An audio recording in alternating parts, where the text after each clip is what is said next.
A superpower measured its success in minutes spent waiting. That sentence would have sounded absurd during the Cold War.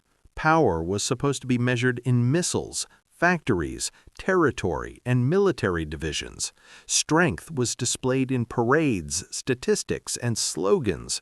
But for millions of people living inside the Soviet Union, power was measured in something far more personal and far more humiliating: time spent standing still.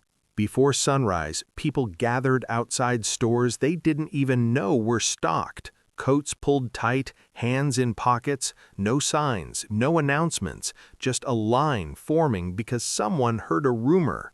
Bread might arrive today, shoes maybe tomorrow, toilet paper if you were lucky. Nobody asked how long the wait would be. The question was simpler: should I get in line now or risk having nothing later? This was not an exception. This was routine. At the height of the Cold War, the Soviet Union presented itself as a fully planned, fully controlled system. Every factory had quotas, every farm had targets, every city had supply schedules. On paper, scarcity had been defeated. In reality, daily life revolved around absence. People didn't organize their days around work or family alone. They organized them around waiting. Waiting became strategy. Waiting became survival. And here is the uncomfortable truth this documentary explores. The line was not a minor inconvenience of socialism. It was the system revealing its failure in real time. Because when an economy forces its citizens to spend hours standing still just to access basic goods, something fundamental has already broken. Not morally, not ideologically, mechanically. This is why queues matter. They were the point where abstract planning collided with real life, where production statistics met empty shelves, where promises met patience. The Soviet Union could launch satellites into orbit, but it could not guarantee bread without delay. It could mobilize armies across continents, but it could not move soap to a neighborhood store on time. This documentary is not about shortages alone. It is about what happens when time becomes the hidden tax of a system, when citizens pay not with money, but with hours of their lives. Because no system collapses the moment shelves go empty. It collapses when waiting becomes normal. If you're interested in understanding how power fails not in speeches, but in daily routines, consider subscribing. This channel looks past ideology and into the quiet mechanics that decide whether systems function or slowly unravel. Because the Cold War wasn't only fought with weapons, it was fought in lines. And the system lost 1 minute at a time. The Soviet system was built on a powerful promise: abundance without chaos. Central planning, it claimed, would eliminate the inefficiencies of markets, the waste of competition, and the uncertainty of supply. Production would be rational. Distribution would be fair. No one would have too much, and no one would have too little. In theory, this was not just an economic model, but a moral upgrade over capitalism. On paper, the numbers supported the claim. Factories reported record output. Steel production rose year after year. Agricultural harvests were announced as historic achievements. Official media spoke confidently about meeting the needs of the population. Scarcity, they insisted, was a temporary problem of the past. The system was learning, improving, advancing. But abundance in reports did not translate into abundance in daily life. For ordinary citizens, the promise was experienced not through statistics, but through store windows. And those windows often displayed very little. Shelves were partially stocked, inconsistently supplied, and unpredictable. One day, bread arrived. The next day, it didn't. Shoes appeared in limited sizes. Meat was available briefly, then vanished. The system did not collapse into famine, but it never stabilized into reliability either. This gap between promise and experience was crucial. The Soviet economy did not fail because it produced nothing. It failed because it could not synchronize production with distribution. Goods existed, but they arrived late, unevenly, or not at all. The plan measured success at the factory gate, not at the point of consumption. Once output targets were met, the system considered its job done. For citizens, this meant living inside an economy of uncertainty. You could not plan meals, purchases, or routines around availability. Instead, you planned around rumors. Someone heard butter might arrive. Someone else said shoes were coming next week. Information traveled faster than goods, and people responded rationally to an irrational system. They waited preemptively. The promise of abundance slowly turned into a lesson in patience, not patience as virtue, but patience as necessity. People learned that the system's assurances could not be trusted, but that endurance could be rewarded. Stand long enough and something might arrive. Leave and you would certainly miss it. This is where the line began to replace the plan. The state promised abundance through control. Reality delivered scarcity through delay. And between the two stood the queue, not as a malfunction, but as the only mechanism that still worked. The promise remained, the delivery did not. The queue did not begin as a sign of collapse. It began as a workaround. At first, shortages were irregular. A delivery missed here, a shipment delayed there. People adapted quietly. Someone arrived earlier than usual. Someone else stayed a little longer after work. These were small adjustments, not protests. The system still claimed control, and most people still believed it would eventually catch up with reality. Then something changed. Uncertainty became permanent. Deliveries stopped following predictable patterns. Stores could not say when goods would arrive because they didn't know themselves. Schedules existed on paper, but reality ignored them. And when information disappears, behavior changes. People began to wait, not because they knew something was coming, but because something might. That is how the queue was born. It did not require organization, it required rumor. Someone whispered that bread might arrive in the morning. Another person repeated it. By dawn, a line had formed. No signs, no confirmation, just bodies standing still, investing time because time had become the only currency left. The queue became a hedge against uncertainty. Waiting early reduced the risk of leaving empty-handed. What made the queue powerful was that it was rational. From the citizen's perspective, standing in line was no longer irrational behavior. It was the most logical response to an unpredictable system. The earlier you arrived, the higher your chances. The longer you stayed, the more likely you were to be rewarded. Leaving meant starting over, and starting over often meant nothing. Over time, the queue replaced the store as the real point of distribution. Goods were no longer allocated by price, need, or planning. They were allocated by endurance, by availability of time, by the ability to stand still longer than others. This quietly reshaped society. Retirees had an advantage. Workers lost hours. Parents rotated responsibilities. Children learned early how to wait. The state did not design this system. It emerged organically from failure. And once it existed, it solved a problem the official system could not. It created order where planning had broken down. It established fairness where distribution failed. First come, first served became the only rule people trusted, not because it was efficient, but because it was visible. This is the crucial shift. The queue was not chaos, it was self-organization under constraint. It was society adapting to systemic failure without confronting it directly. And when a society reorganizes itself around waiting, the collapse has already begun, even if no one calls it that yet. Once the queue became permanent, life reorganized itself around it. Waiting was no longer an occasional inconvenience, it became a structural part of daily routine. People did not ask if they would stand in line that week, but when and for how long. Time stopped being something you planned freely, it became something you surrendered. Families adapted quickly. One person waited while another worked. Grandparents, retirees, and those with flexible schedules became essential assets. Children learned early that errands did not mean quick trips, but long absences. Meals were planned around availability, not preference. You ate what arrived, when it arrived, if it arrived at all. This had an invisible cost. Hours spent standing in line were hours not spent resting, studying, or being productive. The system claimed to value labor, yet demanded enormous amounts of unpaid time simply to access basic goods.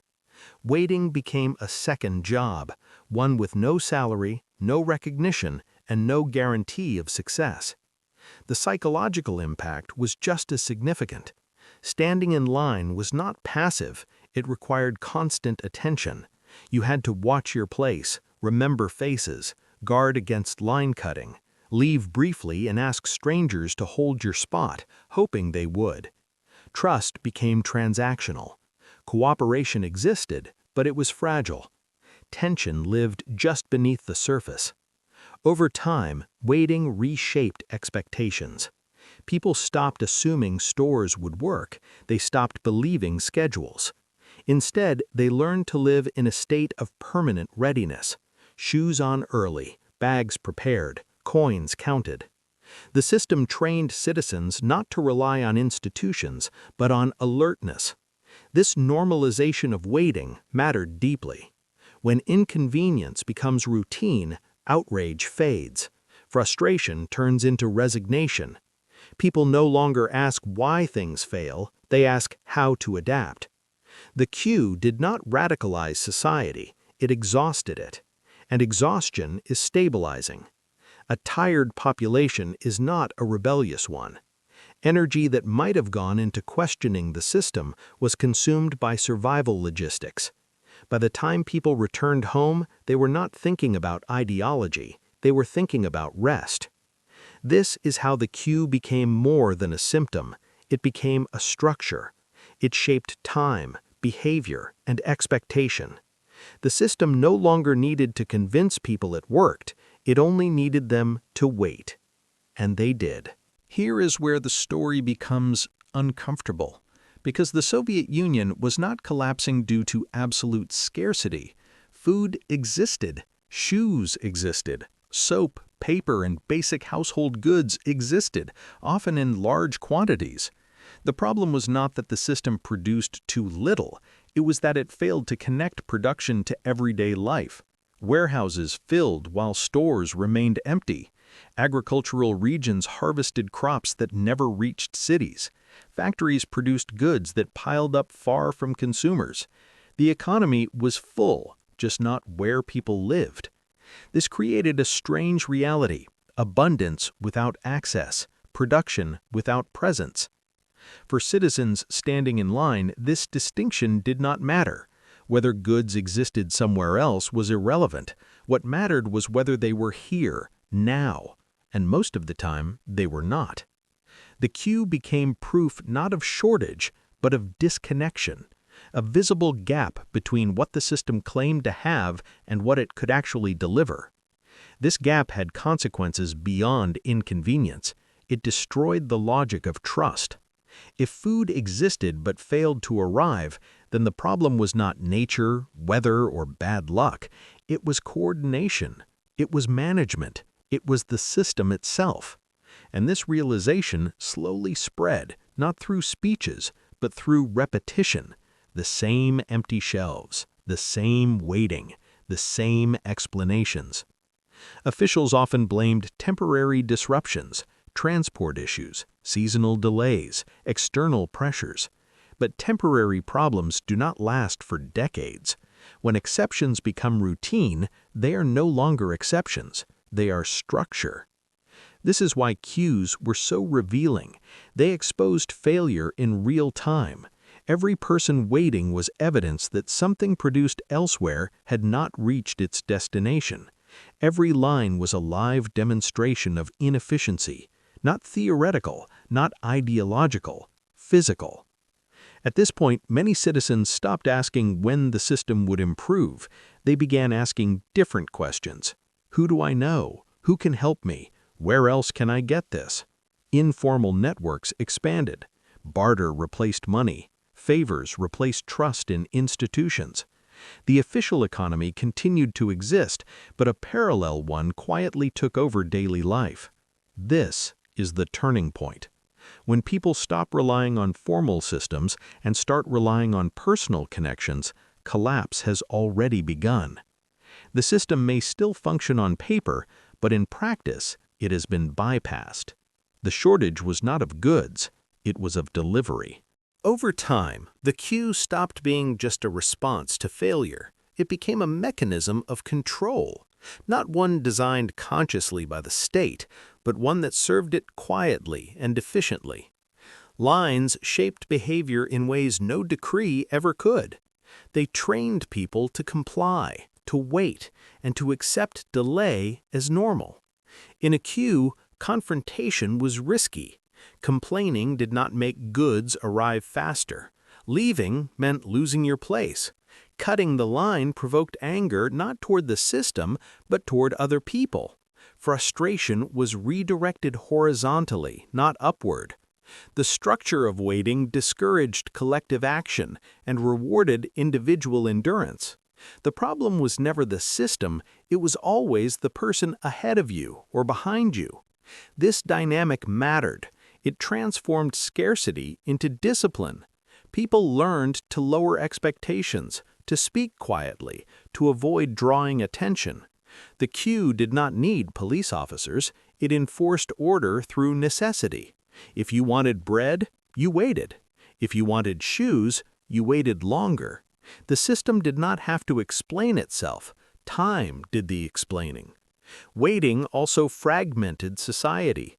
Each line was local, temporary, and isolated. People waited for different goods in different places at different times. This prevented coordination. There was no single moment of shared outrage, only millions of private inconveniences. Collective dissatisfaction dissolved into individual routines. Everyone knew the system was failing, but no one experienced the failure at the same time, in the same way. The queue also absorbed energy. Hours spent waiting were hours not spent organizing, discussing, or challenging authority. By the time people returned home, they were tired, focused on cooking, resting, preparing for the next day. Survival logistics replaced political thought. Exhaustion became stabilizing. This is an uncomfortable insight. Inefficiency can be a form of control, not because it is designed to be cruel, but because it consumes attention. A system that forces people to spend their lives managing shortages leaves little space for questioning why those shortages exist. If this sounds familiar, it should. Variations of this dynamic appear whenever institutions fail slowly instead of suddenly. When inconvenience becomes routine, resistance fades. The queue did not silence society, it tired it out. And a tired society is easier to manage than an angry one. While citizens waited in lines, the state lived in reports. The Soviet economy increasingly existed on paper, not in stores. Ministries tracked output, quotas, and targets.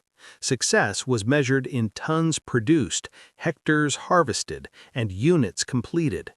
What happened after production, transport, timing, availability, mattered far less. If a factory met its quota, it succeeded. Whether the goods reached consumers was someone else's problem. This created two economies running in parallel. One was documented, orderly, and optimistic. The other was lived, unpredictable, and exhausting. In official reports, shortages were anomalies. In daily life, they were routine. The state governed the first economy. Citizens survived in the second. The gap between these two worlds steadily destroyed credibility. When people heard that production was rising while shelves remained empty, they stopped listening. Not because they were uninformed, but because their experience contradicted the message. Reality became the most convincing argument against official narratives. The system's blindness deepened the problem. Because reports did not capture waiting time, frustration, or failed deliveries, planners could not see the damage they were causing. Decisions were made based on indicators that ignored lived reality. Resources were redirected toward sectors that already performed well on paper, while areas of real failure were hidden by false success. This feedback loop was deadly. Lies protected careers, but they destroyed correction. The more the system relied on numbers divorced from reality, the less capable it became of fixing itself. Problems multiplied quietly. By the time they surfaced at the center, they were already entrenched. Citizens adapted faster than institutions. They stopped expecting accuracy. They stopped believing announcements. Instead, they relied on personal networks, favors, and informal exchanges. Someone knew someone who worked in a warehouse. Someone could trade. Someone could help. Trust moved away from institutions and toward individuals. This was not rebellion, it was withdrawal. When people stop engaging with official systems and build alternatives, authority erodes silently. The state still existed, the plan still circulated, but legitimacy weakened every day the line outside the store contradicted the numbers on the page. The economy worked, on paper. Life did not. What ultimately made the cues corrosive was not just their existence, but comparison. For decades, Soviet ideology relied on controlling the narrative. Capitalism was chaotic, inefficient, wasteful. The socialist system, by contrast, promised order and fairness. But comparisons do not require propaganda when they are observed directly. People traveled. Sailors, truck drivers, diplomats, athletes, and students returned with stories. Foreign goods appeared through unofficial channels: chocolate, jeans, radios, packaging that looked excessive, even ridiculous. The contrast was immediate and unsettling. In the West, abundance appeared ordinary. In the Soviet Union, scarcity felt permanent. This comparison did not spark outrage overnight. It produced something quieter and more damaging: doubt. If the rival system could provide basic goods reliably, what did superiority actually mean? If abundance elsewhere was unremarkable, why was waiting considered normal here? These questions did not need answers to be powerful. They only needed repetition. The cues made the comparison unavoidable. Standing still for hours while hearing about full shelves elsewhere turned ideology into abstraction. You did not need to love capitalism to notice that it delivered differently. The Cold War, at this level, was not fought through speeches or missiles. It was fought through observation. This mattered because legitimacy depends on plausibility. A system can demand sacrifice, but it must explain why that sacrifice is necessary and temporary. The Soviet system demanded waiting without a credible endpoint. Year after year, lines persisted. Improvements were promised. Comparisons grew sharper. Patience turned into skepticism. Importantly, this shift did not require political opposition. It required exposure. A magazine photo, a relative's story, a foreign package. The comparison was not framed as ideology versus ideology. It was framed as life versus life. And in that comparison, the cues lost. By the late Cold War, the state no longer controlled the reference point by which citizens judged success. People judged systems by outcomes, not promises, by reliability, not rhetoric. The line outside the store became the most persuasive argument against the system's claims.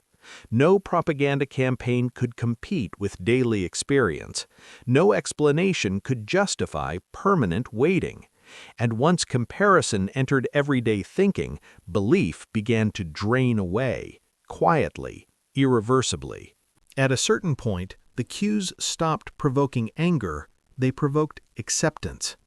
This was the moment when the system crossed an invisible threshold. People no longer stood in line believing that improvement was just around the corner. They waited because waiting had become the only rational behavior left.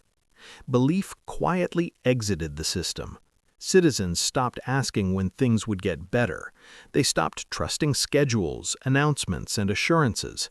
Instead, they planned around failure.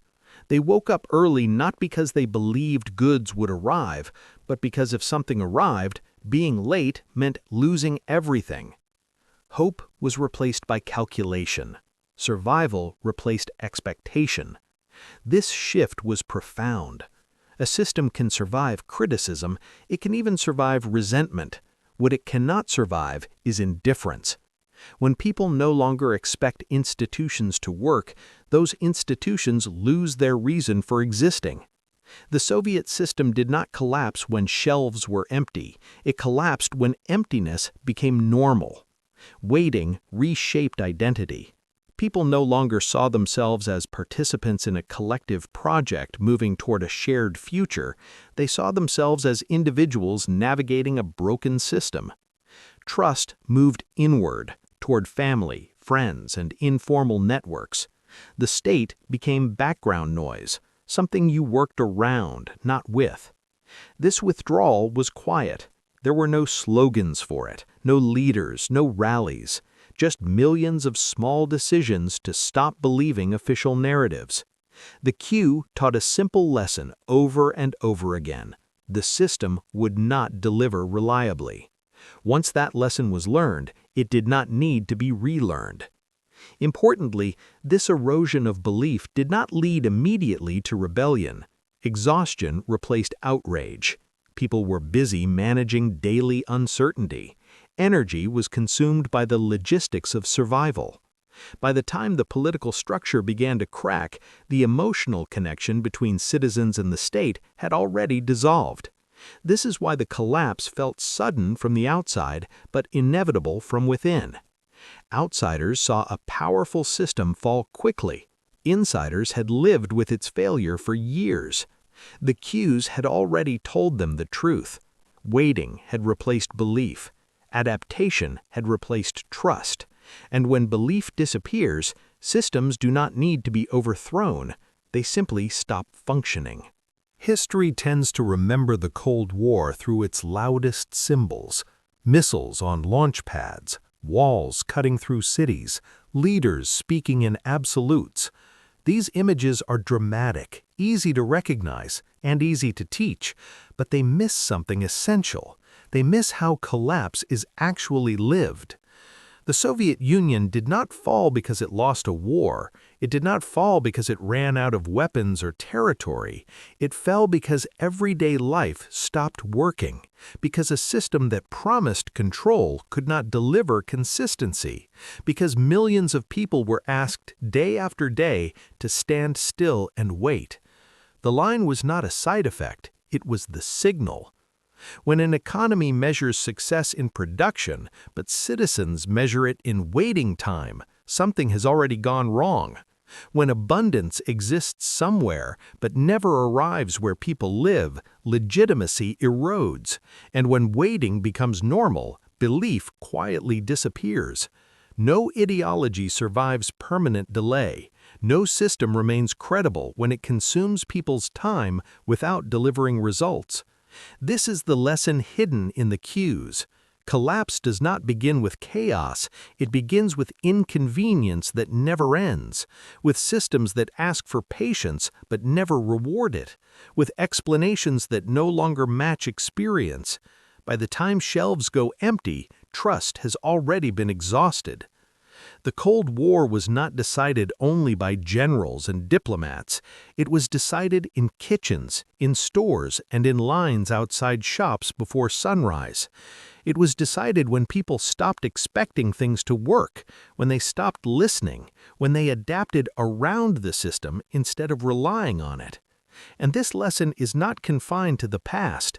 Today, we live in systems that also measure success through metrics, growth, and performance indicators.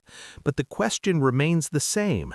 Do they deliver reliably in daily life? Or do they quietly transfer the cost to people's time, attention, and patience? Because an economy is not defined by what it promises, it is defined by what it delivers without waiting. If this documentary helped you see the Cold War beyond ideology and into the mechanics of everyday life, subscribe to the channel and turn on notifications. We focus on the systems beneath history, not just the events on the surface. And tell us in the comments, what modern system still asks people to wait and calls it normal? History rarely collapses with a bang. More often, it dissolves in a line.